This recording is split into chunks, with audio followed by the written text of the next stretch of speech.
그럼 두 번째 준비한 거는 그 아주 기본이죠. 마지막 할 말에 대한 이야기를 좀 해볼게요. 마지막 할 말. 1분 자기소개와 마지막 할 말이 있고, 중간에는 이제 영양 질문이 나올 테니까, 영양 질문은 오늘 좀 이따 기출문제 보면서 확인해 보도록 하겠고요. 이제 마지막 할 말. 어느 순간 면접이 다 끝났어요. 1분 자기소개 했고, 나한테 질문 막 들어왔고, 나는 준비하고 얘기를 했습니다. 그리고 마지막이 흘렀어요. 마지막까지 흘렀는데, 그 마지막 할 말에 대해서 이야기를 해볼게요. 진짜 마지막 할 말은 더 쓸데기 없거든? 더 쓸데기 없는 친구인데, 여러분들은 고민을 합니다. 그래서 1분 자기소개 영상이랑 항상 마지막 할 말 영상이 잘 나가. 진짜 더 쓸데기 없는데. 마지막 할 말인데, 마지막 할 말은 왜 더 쓸데기 없냐 하면은 또 채점표 얘기로 넘어갈게요. 채점표에 채점이 다 되잖아? 다 됐을 때 서로 눈치를 봐, 면접관들끼리 이렇게. 눈치를 보고서 끝났다 싶으면 그때 마지막 할 말을 물어보는 거야. 채점이 다 완료가 됐다면. 만약에 채점이 다 완료가 안 됐어. 그럼 나한테 계속 질문을 할 거야. 더 질문을 할 거예요. 왜? 면접관님들은 그 자리가 의무적으로 채점을 다 완료를 해야 마무리가 되는 그 과업이 있어요. 왜냐면 인사팀이 제출을 해야 되거든. 인사팀은 그걸 종합해야 되잖아. 그래서 빈 공간이 있으면 안 돼. 누구에게라도. 그래서 종합적 평가를 내려야 되기 때문에, 종합해서, 점수를 합산해서 평가를 해야 되기 때문에, 그거를 채점을 다 마무리해줘야 된단 말이야. 그래서 그 채점표가 다 완성이 됐다, 마무리가 됐다. 그럼 누군가 눈치를 보지. 뭐 사회자가 있을 수 있고, 그 중에 인사팀이 있을 수 있고, 그 중에 뭐 짬이 제일 높으신 분이 있을 수 있고, 그럼 그분이 마지막에 나한테 그냥 면접자들한테, 야, 너 못한 말 있으면 마지막에 한번 시원하게 하고 와. 약간 이건 매너적인 표현이에요. 매너예요, 매너. 그래서 마지막 할 말을 물어보는 거다라고 생각을 해주시면 됩니다.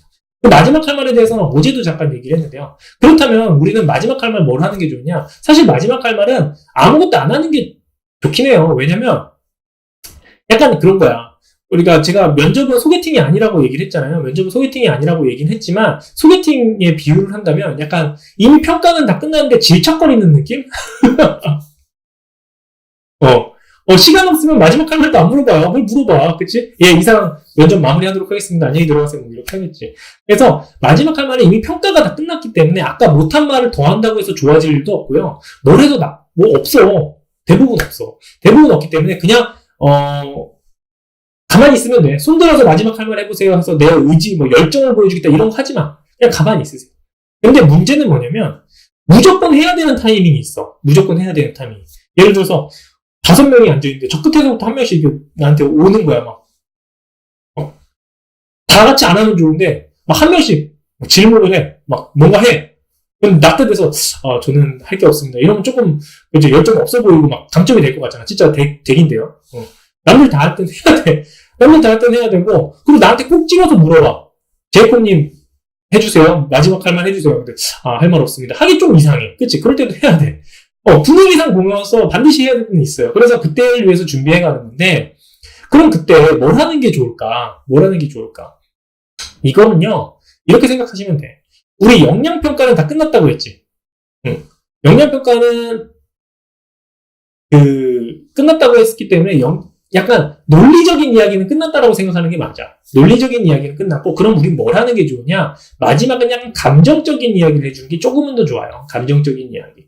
그러니까 뭐 빌라는 얘기가 아니고 정말 오고 싶었어요 뭐 이런 얘기 하는 게 아니라, 사실 역량은 조금 부족해도 정말 1% 정도로 바뀔 수가 있다면, 거의 안 바뀌지만 바뀔 수가 있다면 그 회사를 위한 준비한 노력, 나의 열정, 로열티와 같은 성적인 부분이라고 해야 될까? 약간 감정을 표현할 수 있는 것들, 나의 노력에 대해서 이야기하는 것만 약간은 바꿀 수 있는 것 같아요. 제가 어제도 이야기했는데 우리 면접이라는 시간이 뭐다? 취조라고 그랬죠. 용의자가 있고 검사가 있고, 나는 용의자, 죄를 지은 그런 사람이고, 검사가 있는데 검사가 계속 물어본다고. 야, 너 어제 뭐 했어? 너 뭐 했어? 그러면 뭐다? 나는 이제 쫄아가지고 저 어제 기억이 안 나요. 술을 먹었어요. 뭐 이러잖아요. 그러다 보면 야, 너 범죄자 맞지? 야, 깜빡이 쳐다봐. 막 이런단 말이야. 그러면서 면접이 끝난 거야. 이런 상황이야, 사실. 이런 상황에서 내가 거기서 다시 제가 술을 먹었는데 기억이 안 나는 게 당연하죠. 나 이렇게 논리적으로 해봤자 검사한테 먹히지 않아요. 이미 끝났기 때문에 그 사람 판단이 이미 섰어. 그렇죠? 그렇다면 뭐가 1%라면 남는 게 뭐가 있냐면, 나중에 진짜 아니에요. 제가 진짜 기억이 안 나서 그래요. 막 빌어 거기서. 그렇다면 검사도 다시 한 번쯤은 생각해 볼 수도 있는 거예요. 바지끈이 잡는 게 그런 거야. 그래서 여러분들이 그 면접장에서 울먹거리면서 빌라라는 얘기가 절대 아니고, 내가 이 회사를 오기 위해서 준비해온 노력에 대해서 이야기하는 게 포인트다라는 걸 전해주고 싶은 거예요. 이 회사를 오기 위해서 준비해온 노력. 근데 문제는 이 회사를 오기 위해서 준비한 노력이 없어. 집에서 컴퓨터만 두들겼어. 그쵸? 뭐 사이트에서 기업 분석 영상을 사기만 했고, 제이콥만 봤어. 그럼 할 말 없어. 응? 제이콥만 본 거는 의미가 없어요. 그죠? 여러분들이 이 회사를 오기 위해서 진짜 뭘 했냐? 뛰어다니면서 매장을 가보기나 했냐? 현직자도 만났나? 이런 것들에 대해서 얘기를 하는 겁니다. 그거를 잘 포장을 해서, 제가 이 회사를 오기 위해서요, 면접을 준비하면서 현직자를 정말 두들겨 보기도 하고, 제가 정말 내성적인 사람임에도 불구하고 회사에 너무 오고 싶어서 진짜 회사를 찾아가서 경비 아저씨에게 쫓겨나보기도 했습니다. 그런데 이러한 준비의 과정이 비록 지금은 떨어질 수는 있겠지만 저의 가능성에 대해서 제 스스로가 확신을 갖게 한 시간이었던 것 같습니다. 그렇게 우연히 현직자를 만났는데요. 그분의 미소 속에서 너무나 자부심을 있다는 걸 깨닫게 되었고, 이 회사에 올 수 있다면 제가 어떻게 할 수 있을 거라고 생각을 했습니다. 이 자리에 오게 해주셔서 너무나 감사합니다. 라고 마무리하는 겁니다. 전달할 때는 사실 감사합니다를 전달하지만 내용 속에 내가 얼마나 노력했는가를 그냥 어필해주는 거죠. 그렇죠? 그렇게 여러분들이 꼭 나를 어필할 거의 포인트를 역량 이런 걸로 생각할 수 있지만 마지막 할 말에는 여러분들이 그런 것들을 어필해 주시다 이렇게 보시면 될 것 같아요. 그래서 거의 안 바뀌어요. 사실 이렇게 얘기하면 거의 안 바뀌지만 여러분들이 그래도 마지막 1%를 바꿀 수 있다면 그런 부분이 되지 않을까 이렇게 생각을 해봅니다. 그리고 이렇게 마지막 할 말 해보세요 라고 하는 케이스가 있고요. 또 하나 케이스, 더 짜증나는 케이스가 있는데 뭐다? 질문을 하는 케이스 있잖아요. 우리 회사에 궁금한 거 있으면 질문해보세요 라고 하는 케이스 있어요. 그렇죠? 그거는 진짜 짜증나요. 질문해보세요 라는 케이스는. 왜? 별로 안 궁금하거든. 그렇죠? 별로 안 궁금한데 자꾸 물어보라고. 그렇죠? 자녀가 있으세요? 이런 거 물어보기 좀 그렇잖아. 괜찮은데 질문할 때는 어떻게 해야 되냐면 이거 진짜 중요한 거예요. 진짜 중요한 건데 어제 제가 말씀드렸죠. 말씀드렸는데 질문할 때는 질문 되게 신중하게 해야 된다. 왜냐면 그 질문 자체를 통해서 그 사람의 수준이 되게 보이거든요. 이 사람이 되게 수준 높은 질문을 하면 수준이 높아 보이고요. 수준 낮은 질문을 하면 수준이 낮아 보여요. 근데 진짜 더 짜증나는 건 뭐냐면 우리를 더 힘든 게 아닌 건 너무 수준이 높잖아? 너무 어려우면 면접까지 대답을 못해. 면접까지 대답을 못하면 어떻게 한다? 기분이 나빠. 여기서부터 핀트가 나가는 거야, 진짜. 그래서 질문 잘해야 돼요. 예전에 실제 있었던 사례인데, 제가 이랜드 리테일에 이제 채용팀장으로 있었을 때 1차 면접이었어요. 이제 면접관님들 쭉 앉아 계신데 어떤 친구가 마지막 할 말 하라고 그러니까 어떤 친구가 손을 딱 들더라고요. 근데 그 친구가 하는 말이 4차 산업혁명 시대에 맞이해서 이랜드 그룹은 사물 인터넷 시장을 어떻게 준비하고 있습니까? 라는 질문을 하더라고. 사실 그 질문을 왜 했을까라는 생각부터 되게 많이 드는 거야. 왜냐면 이랜드 리테일 유통업을 하는데 사물 인터넷 시장 패션업 중심이거든요. 패션업 중심인데 모르시는 분을 위해서 패션업 중심인데 사물 인터넷은 좀 거리가 멀지. 오히려 신소재나 유통의 혁신을 위해서 이런 물리 혁신 이런 걸 물어봤으면 오히려 답이 되는데 사물 인터넷을 물어보는 순간 조금 다 벙찌더라고. 그래서 면접관님들이 이렇게 눈치 보더니 어느 용감하신 면접관님이 제가 답변 드릴게요. 라고 하면서 그 답변을 결국은 저희가 잘할 수 있는 부분이 아니고 전략의 우선순위는 아닙니다. 그래서 저희는 다른 부분을 준비하고 있어요. 해서 끝나버렸어. 물론 그 친구는 진짜 떨어졌어. 근데 그것 때문에 떨어진 건 아니야. 여러분, 마지막 그것 때문에 떨어진 건 아닌데, 쐐기를 받았지. 쐐기를 받은 건 맞은 것 같아. 우리가 잘 받고, 저는 아니었어. 이런 거. 쐐기를 막는 역할을 했던 것 같아. 근데, 그래서 그 친구가 이제 그렇게 떨었던 기억이 나는데, 그래서 마지막 질문 있잖아요. 마지막 질문 같은 경우는 그래서 난이도 조절을 잘 해야 된다. 그래서 제가 팁을 드린 게 있죠. 이거는 면접 때 쓰는 게 아니라 사회생활에도 쓰는 거고, 여러분 신입사원 가서도 되게 유용하게 쓰실 건데, 뭐다? 답을 갖고 이야기해라. 내 안이 있어야 돼. 당사는 성공을 어떻게 정의합니까? 야, 이런 거 하지 마. 알겠어? 어려운 거 그런 거 하지 마. 그러니까 답을 갖고 물어보는 게 진짜 똘똘한 신입사원들의 일이에요. 똘똘한 신입사원들의 질문법인데, 뭐냐면, 나를 어필하라고 그랬잖아. 여기도 깨알 어필하는 거야. 깨알 어필. 예를 들어서, 그냥 내가 기업 분석을 하다 보니까 몇 년도에 매출이 급격하게 떨어졌는데, 이유가 뭔가요? 라고 물어보는 건 약간 부족한 질문이 될 수 있고, 이렇게 오픈형으로 질문하는 건 조금 부족한 질문이 될 수 있고, 조금 더 좋은 건 뭐다? 몇 년도에서 매출이 급격하게 떨어졌습니다. 혹은 몇 년도에 영업이익이 급격하게 떨어졌는데 제가 생각할 때, 제가 고민할 때 제가 연구한 바로는요. 제가 분석한 바로는 A는 뭐라고 생각을 했고 B는 뭐라고 생각했습니다. 근데 A가 조금 더 가까울 것 같은데 맞나요? 제가 아무리 고민해도 답을 찾을 수가 없었습니다. 이렇게 물어보는 거예요. 그러면 면접관 입장에서는 A인지 B인지 혹은 A가 맞는지 아닌지 아주 쉽게 답변을 해줄 수 있을 거예요. 그렇죠? 오케이? 그래서 그 부분에 대해서 짚어주는 게 되게 좋아요. 제가 그 회사를 다닐 때 제가 제가 모셨던 첫 팀장님에게 그걸로 혼났었어요. 뭐냐면 여러분들이 생각할 때 그 첫 팀장이 되게 꼰대라고 생각할 수 있거든? 뭐냐면 나랑 같이 그 출장을 갔었어. 내가 교육팀에 있었거든. 교육팀에 있어가지고 그 신입사원 교육을 하러 가고 있었는데 그 팀장님께서 배고플 때 얘기해주세요. 밥 먹읍시다. 이렇게 얘기를 한 거야. 가다가 나한테 배려를 해준 거지. 그래서 내가 진짜 가다가 배고픕니다. 라고 얘기를 해줬어요. 근데 그 팀장님이 나한테 배고플 때 이야기하라는 얘기는 그 배고픈 때 진짜 그 시점을 얘기하는 것이 아니라 어디에 들어가서 어떤 음식을 먹으면 좋을 것 같다는지 같이 좀 생각을 해서 이야기해주세요. 라고 나한테 얘기를 해주더라고. 그때 생각을 들었지. 아, 상사가 어떤 일을 시킬 때는 그 고민을 나한테 덜어내기 위해서 일을 시키는 거거든요. 근데 내가 그거를 다시 토스를 하는 경우야. 배고픕니다라고 얘기하는 거는. 그렇죠? 그래서 여러분들이 사회생활 하다 보면은 그 사람이 왜 저렇게 생각할지, 상사가 나한테 일을 줄 때는 이걸 생각해야 돼. 그 사람의 고민을 나한테 덜어놓은 거다. 그러면 나는 다시 질문할 때, 예를 들어서 뭔가가 안 돼. 뭔가 안 되면은, 이거 안 되는데요? 라고 상사한테 질문하잖아? 상사는 그 부분을 다시 해야 돼. 알겠지? 상사는 다시, 이거는 어려운 게 이게 꼰대가 아니고, 이게 꼰대 성향 상사가 아니고, 여러분들이 잘 생각해야 되는 거예요. 네. 뭐냐면, 나한테 일을 왜 줬을까라는 것은 거꾸로 얘기하면 그 사람의 머릿속에 있는 거를 반을 떼서 나한테 주는 거거든. 그 부분을 떼서 주는 건데, 그래서 질문할 때도 뭔가 안 된다라고 하면은, 이거 안 되는데 제가 이 방법을 해도 될까요? 이렇게 물어봐야 되는 거야. 이 문제는 이렇게 해결하려고 하는데 맞나요? 그럼 상사는 경험이 있기 때문에, 그렇게 하면 되겠네? 혹은 그거 말고 B안으로 해. A안 중에 A안이 좋나요? B안이 좋나요? 이렇게 질문했을 때, A가 좋아요? B가 좋아요? 빨리 결정을 해줄 수 있는 거야. 근데 그게 아니고, 안 되는데요? 어떻게 해야 되나요? 라고 묻는 사람 진짜 많아.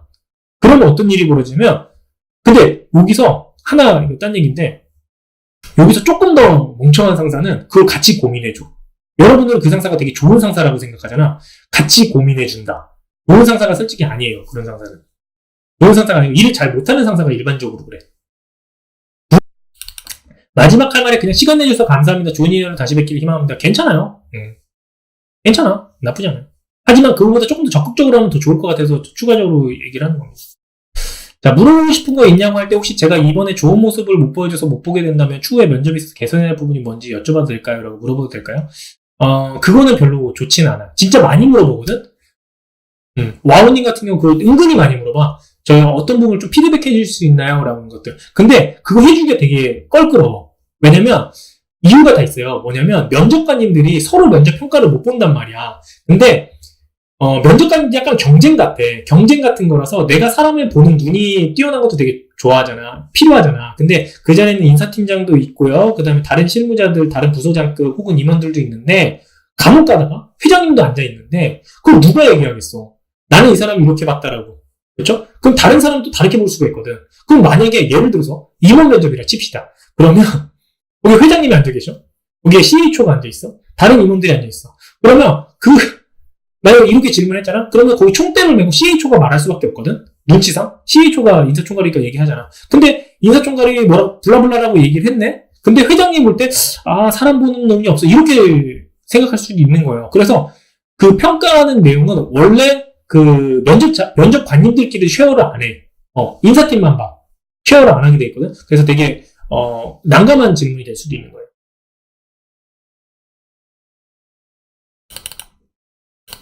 1분 자기소개할 때 사자성어나 명언 같은 거 넣어도 될까요? 넣지 않는 게 좋을 것 같아요. 사자성어나 명언은 공감대명성하기가 조금 쉽지 않아. 1분 자기소개가 따로 없는 경우에는 어디서 역량을 어필되나요? 면접 질문에 그때마다 해줘야 되나요? 맞아.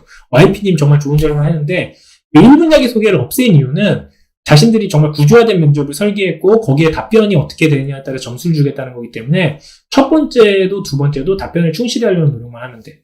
그게 다다. 이렇게 보시면 돼요. 자, 영업직 1차 면접 때 마지막 할 말에서 한 명만 하라고 해서 손 번쩍 들었습니다. 역량을 간단히 정리하고 태도의 측면에서 비례하는데 그냥 안 하는 게 더 낫나요? 아니야. 해도 괜찮아. 해도 괜찮은데 그거를 뭐 너무 오버해서 하지 말자라는 걸로 생각을 해주시면 됩니다. 마지막 할 말에서 이전 질문에 부족했던 답변을 보충해도 되나요? 아니, 난 그건 별로 안 좋다니까. 이전 질문에 보충하는 거 별로 안 좋아. 의미가 없어. 마지막 질문에서 면접관님 직무 수행과 어떤 역량이 제일 중요하다고 생각하시나? 이거 진짜 안 좋지, 종현아. 그럼 물어볼걸? 그거는 구직자가 알고 오셔야 되는 거 아닌가요? 혹시 그럴걸? 마지막에 집 가깝다고 어필해도 되냐고? 야, 당연히 안 좋지.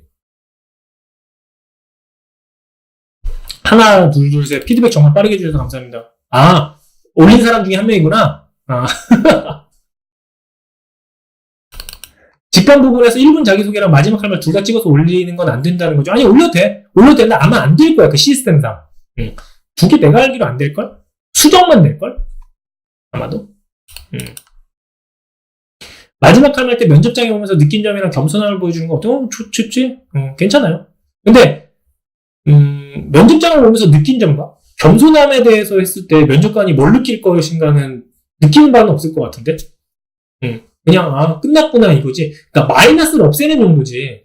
사실, 그건 아닌 거지. 그래서 나는 마이너스를 없애는 건 당연한 거고, 거기 추가 플러스 알파를 얻는다면, 그 알파를 뭘로 얹을까에 대한 이슈를 내가 제시해 준 거야.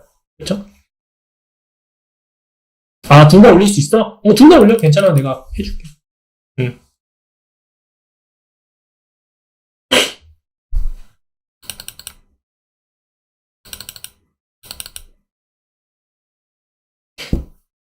자, 1분 자기소개랑 마지막 할 말만 제가 질문을 받습니다. 면접관님들 앞에 노트북이 없이 진행되는데 면접에서 서로 쉐어를 안 하나요? 쉐어 안 해요.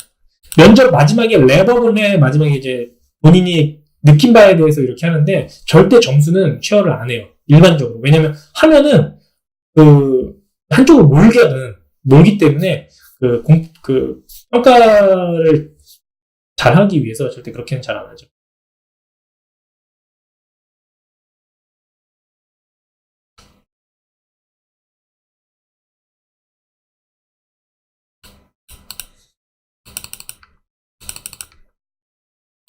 형, 1분 자기소개에서는 역량 2개가 적당한가요? 난 역량 2개든 3개든 하나든 상관은 없다고 봐요. 근데 시간상 2개 정도 하게 되더라고. 예컨대 우리 은행 최종 면접 남았는데 1분이나 30초라 자기소개랑 무슨 내용 강조하는 게 좋을까요? 30초도 똑같아. 그냥 말만 짧게 하는 거예요. 똑같다.